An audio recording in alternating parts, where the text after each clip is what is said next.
हजारों साल पहले की बात है। ये जमीन बिल्कुल वीरान थी। न इंसान, न शहर, न आबादियां। सिर्फ एक ही मखलूक यहाँ आबाद थी। वो थे जिन्नात। जिन्नात के कबीले जमीन के कोने कोने में फैले हुए थे, मगर उनके दरमियान हमेशा लड़ाइयाँ, झगड़े, फसाद और खूंरेज़ी जारी रहती थी। पूरी जमीन मैदान जंग बन चुकी थी। ये मंजर अल्लाह रब्बुल इज़्ज़त की बारगाह में पेश हुआ तो अल्लाह ताला ने फैसला फरमाया, जमीन को इस फसाद से पाक कर दिया जाए। फरिश्तों को हुक्म दिया गया। वो बड़े बड़े लश्करों की सूरत में जमीन पर उतरने लगे और जिन्नात पर जबरदस्त हमला कर दिया। जिन्नात ने मुकाबला करने की कोशिश तो की, मगर अल्लाह के हुक्म के सामने वो बेबस हो चुके थे। इस हमले में बेशुमार जिन्नात हलाक हुए और जो बच गए वो पहाड़ों, जंगलों और दूर दराज जजीरों में छुप गए। इन्हीं जिन्नात में एक निहायत ही नेक और इबादत गुजार जिन था, जिसका नाम था अज़ाज़ील। अज़ाज़ील बाकी जिन्नों से मुख्तलिफ था। वो फसाद से बिल्कुल अलग रहता और दिन रात इबादत करता रहता था। जब फरिश्ते जिन्नात के खिलाफ लड़ने आए तो अज़ाज़ील ने खुलकर फरिश्तों का साथ दिया। फरिश्ते उसकी इबादत और इखलास से बहुत इम्प्रेस हुए। जब जंग खत्म हुई तो वो उसे अपने साथ आसमानों पर ले गए। अब अज़ाज़ील फरिश्तों की महफिलों में रहने लगा। वक्त के साथ साथ उसका इल्म और इबादत में मकाम बढ़ता चला गया, हत्ता कि अल्लाह ताला के यहाँ उसका दर्जा बहुत बुलंद हो गया। मगर इसी दौरान उसके दिल में एक खामोश ख्वाहिश ने जगह बनाना शुरू की। काश जमीन की खिलाफत मुझे अता हो जाए। वक्त गुजरता जा रहा था। फिर एक दिन अल्लाह रब्बुल इज़्ज़त की तरफ से एक ऐलान हुआ, एक ऐसा ऐलान जो सब कुछ बदल देने वाला था। अल्लाह ताला ने इरशाद फरमाया, मैं जमीन में अपना एक खलीफा बनाने वाला हूँ। तमाम मखलूकात में हलचल मच गई। सबके जहन में यही सवाल था कि जमीन पर अल्लाह का नायब कौन होगा। फरिश्ते जमीन पर इससे पहले जिन्नात का फसाद देख चुके थे, तो उन्होंने हैरान होकर अल्लाह रब्बुल इज़्ज़त से अर्ज किया, क्या तू जमीन में ऐसे को खलीफा बनाएगा जो फसाद करेगा और खून बहाएगा? हालांकि हम हर वक्त तेरी तस्बीह और पाकी बयान करते हैं। अल्लाह ताला ने इरशाद फरमाया, मैं वो जानता हूं जो तुम नहीं जानते। दूसरी तरफ अज़ाज़ील ये ऐलान सुनते ही बहुत खुश हुआ। वो बहुत कॉन्फिडेंट था कि अल्लाह के यहाँ उसका जो मकाम है, इसलिए अब इस जमीन की खिलाफत तो उसे ही मिलने वाली है। लेकिन फिर एक ऐसा वाक़या हुआ जिसने सबको हैरान कर दिया। अल्लाह ताला ने हज़रत इज़राईल अलैहिस्सलाम को हुक्म दिया कि वो ज़मीन के मुख्तलिफ इलाकों से मिट्टी जमा करें। हज़रत इज़राईल अलैहिस्सलाम ने पहाड़ों, मैदानों, रेगिस्तानों और ज़रख़ेज़ ज़मीनों हर जगह से थोड़ी थोड़ी मिट्टी जमा की। ये मिट्टी मुख्तलिफ रंगों की थी। किसी जगह की मिट्टी नरम थी और किसी की सख्त। इस मिट्टी से अब अल्लाह ताला ने एक नई मखलूक तख्लीक फरमाना शुरू की, इंसान। जब पहले इंसान की तख्लीक मुकम्मल हुई तो उसका नाम रखा गया आदम।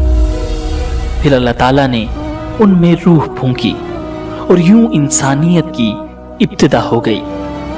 अब तमाम मखलूकात की नजरें हजरत आदम अलैहिस्सलाम पर थी कि उनमें क्या खास बात है, वो कैसे सबसे डिफरेंट हैं।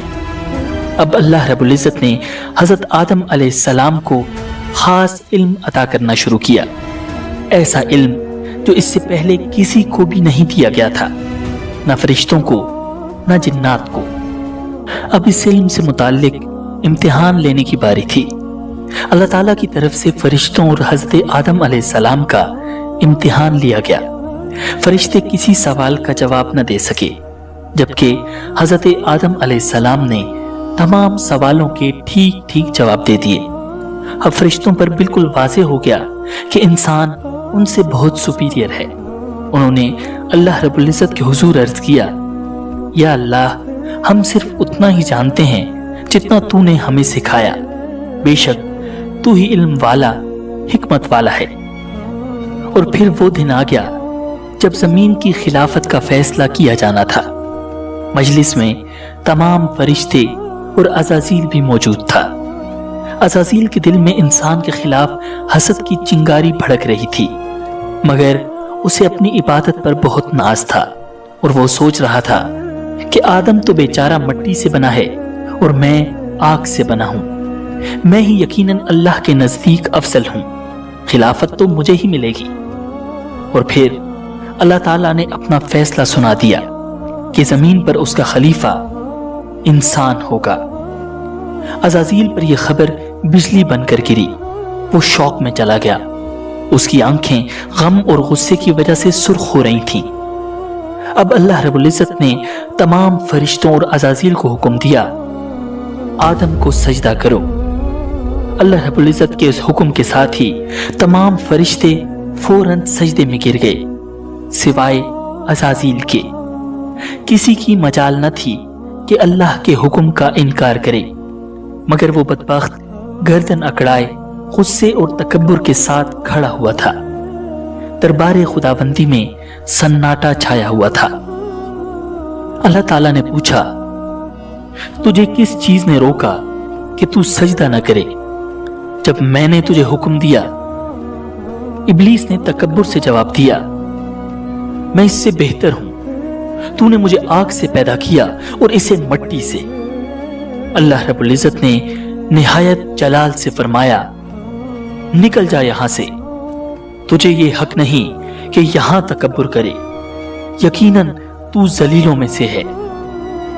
اب وہ عزازیل ابلیس بن چکا تھا، مردود اور شیطان، مگر بجائے شرمندہ ہونے یا توبہ کرنے کے، اس نے اللہ تعالیٰ سے ایک حیران کن درخواست کی، مجھے قیامت تک مہلت دے دے، جس دن انسانوں کو قبروں سے اٹھایا جائے گا۔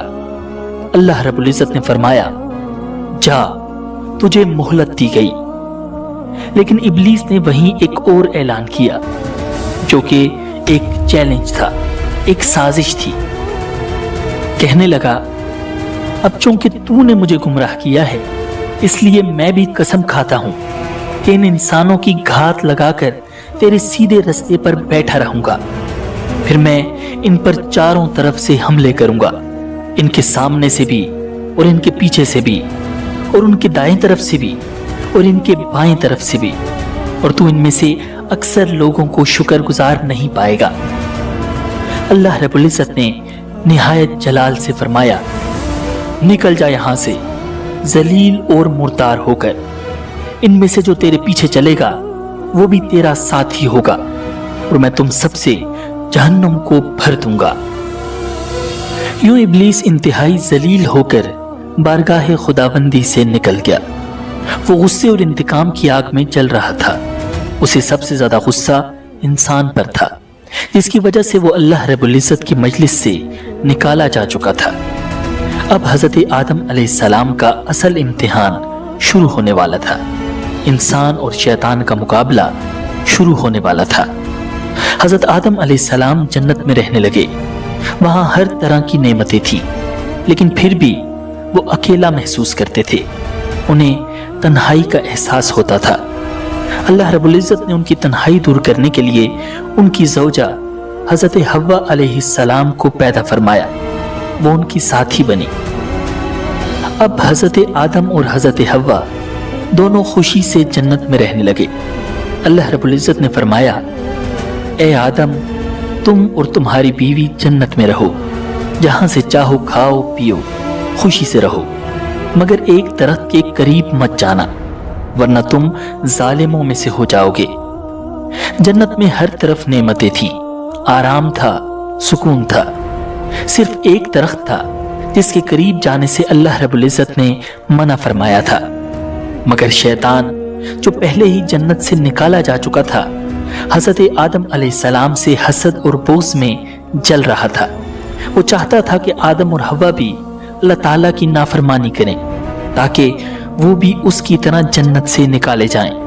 اسی لیے وہ چپ کے آیا اور حضرت آدم اور حوا کے دلوں میں وسوسے ڈالنے شروع کر دیے۔ وہ ان سے کہنے لگا، تمہیں جنت کے ہر درخت سے کھانے کی اجازت ہے، लेकिन क्या तुमने कभी सोचा है कि इस एक दरख्त से क्यों रोका गया? आखिर क्या वजह है? फिर उसने झूठ बोलकर कहा, तुम्हें रोका इसलिए गया है कि अगर तुमने इस दरख्त का फल खा लिया तो तुम्हें हमेशा की जिंदगी मिल जाएगी, तुम फरिश्ते बन जाओगे, तुम्हें कभी मौत नहीं आएगी।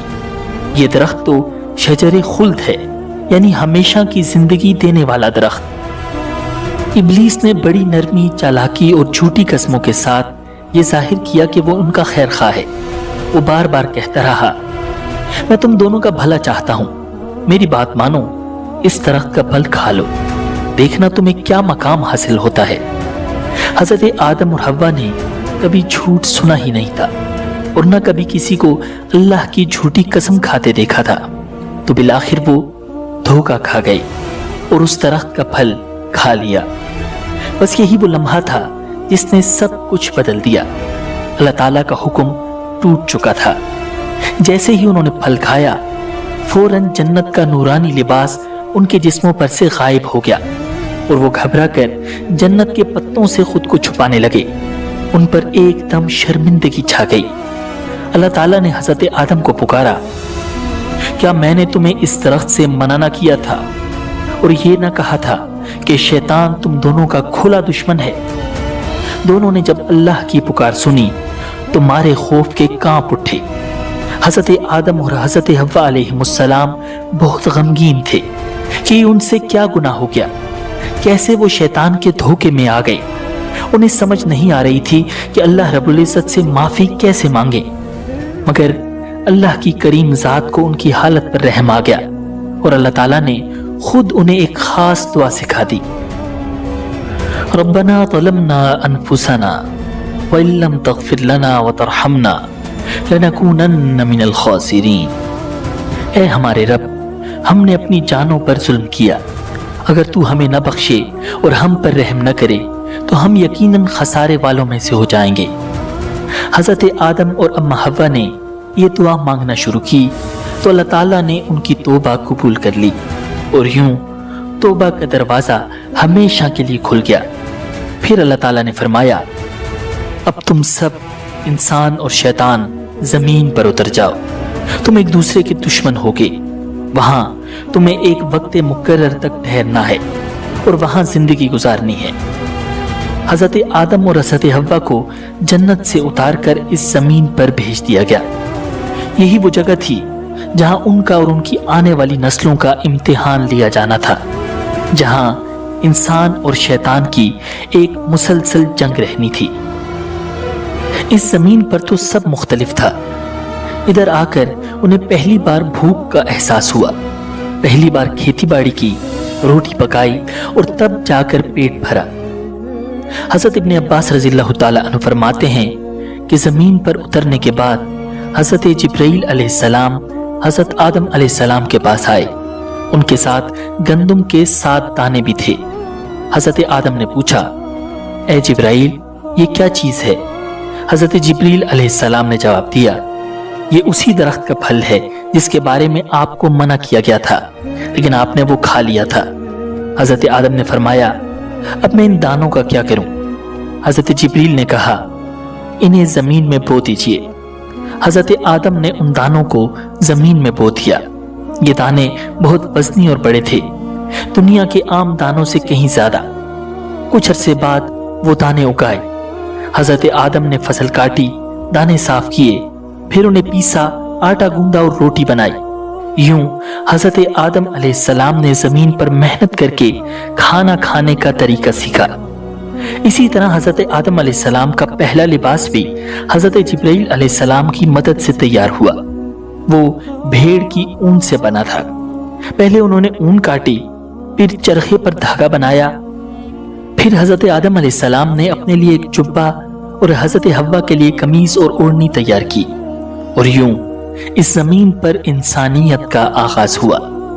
इंसान और शैतान की कहानी शुरू हुई, एक ऐसी जंग जो आज तक जारी है, जहां शैतान इंसान को धोखा देता है, उसे बहकाता है और अल्लाह के हुक्म से रोकता है, और इंसान अक्सर उसके धोखे में आ भी जाता है। लेकिन याद रखें, कामयाब वही है जो गुनाह के फौरन बाद अपने बाप हजरत आदम अलैहिस्सलाम की तरह निदामत के साथ अल्लाह से तौबा और इस्तिग़फ़ार करे, क्योंकि बेशक अल्लाह रब्बुल इज़्ज़त की ज़ात निहायत मेहरबान और बख्शने वाली है। If you like Islamic videos, please subscribe to my channel, like the video and share it further. Jazakallah khair.